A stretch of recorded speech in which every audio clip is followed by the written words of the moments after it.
এখানেও চলে এসছে, এখনো বাকি দুজন আসা বাকি। এখানেও কত লেট করে এসেছে।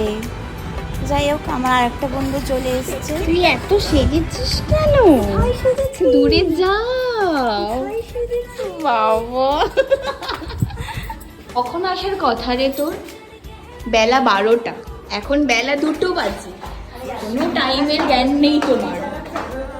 এত সেজে গুজে বাড়িতে এসছে মানে তোরা। তোমরা শুনতেই পেলে ওরা কত লেট করে এসছে। যাই হোক, অনেক দিন পর এরকম করে সব বন্ধুরা মিলে একসাথে আমাদের বাড়িতে একটা ছোটোখাটো পার্টি হচ্ছে। যাই হোক, এখন একটা বন্ধু আসা বাকি, ও আরও লেট করে এসেছিলো। তো এখানে একটু গল্প টল্প করলাম, তারপরে ছাদে গেলাম। ছাদে গিয়ে একটু রিলস বানানো হলো সবাই মিলে। তুই কি ছাদে কি করতে এসেছিস? তুই কি আমার বাড়িতে রিলস বানাতে এসেছিস? তোর বাড়িতে জায়গা নেই রিলস বানানোর? আমার বাড়িতে কেন এসেছিস রিলস বানাতে? এক একটা